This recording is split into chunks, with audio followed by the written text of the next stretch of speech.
Quelle idée!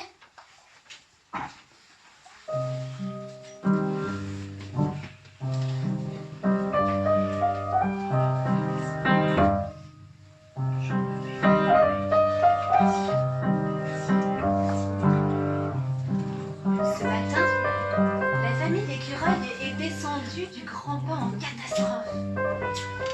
Depuis, Tibelle attend seule devant la porte de Papy Charlie. Elle guette un mouvement, un bruit, un indice.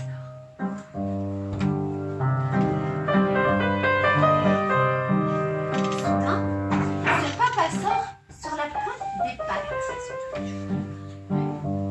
Viens par là, chuchote-t-il en l'entraînant à l'écart.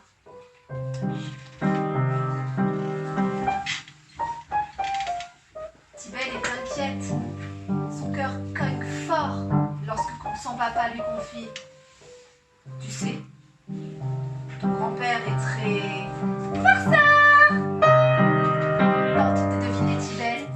Il m'a appris à viser le renard avec une noisette et pan!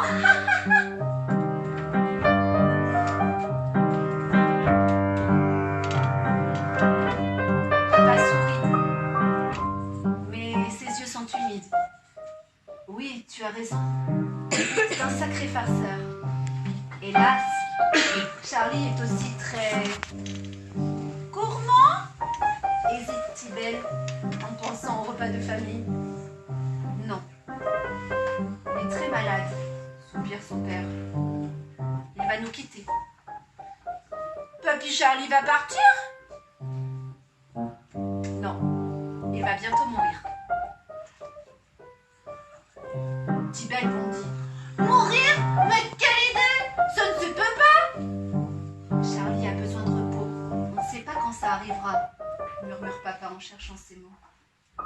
Puis il regarde autour de lui et il tente d'expliquer. Tu vois, cette grosse pomme de pin là-haut, qu'on le veuille ou non, elle va finir par tomber. C'est un peu pareil pour la maladie de ton grand-père. On n'y peut rien.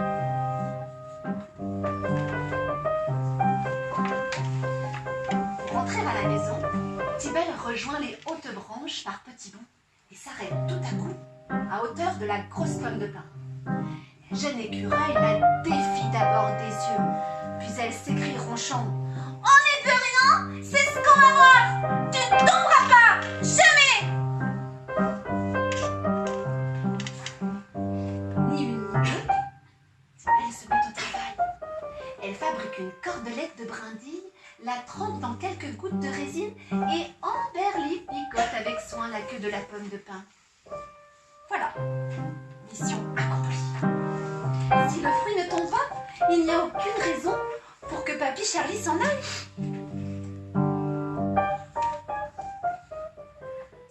Le soir venu, Tibelle se glisse sous l'édredon.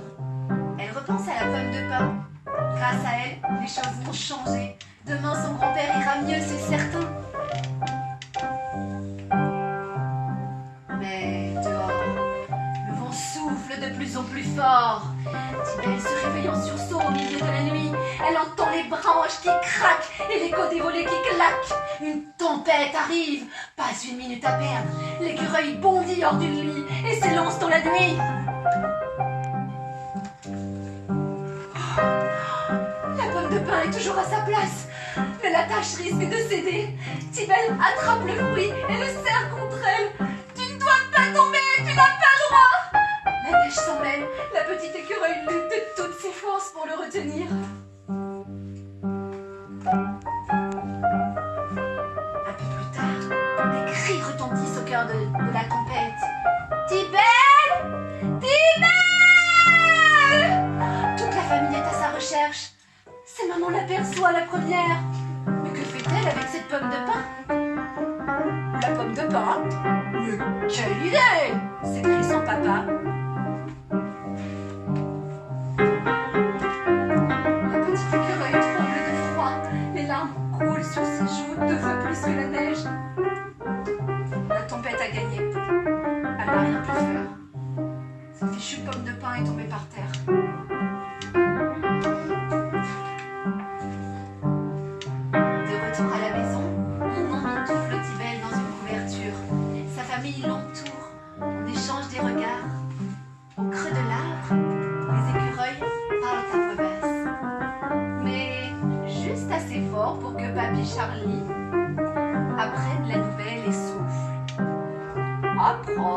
Tibelle.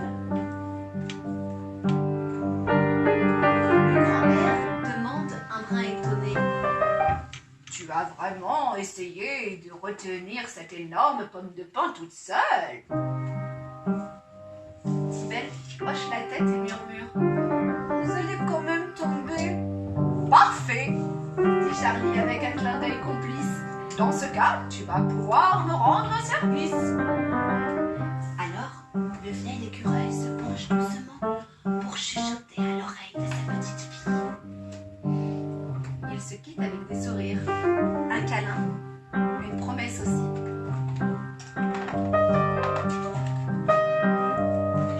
Au petit matin, Tibelle a compris que son grand-père ne guérirait pas. Alors, comme promis, elle ira bientôt planter une graine pas très loin d'ici. Ainsi, un autre arbre poussera et la vie continuera. Mais d'abord, le renard va avoir droit à quelques coups de noisette sur la tête, en l'honneur de Papy Charlie.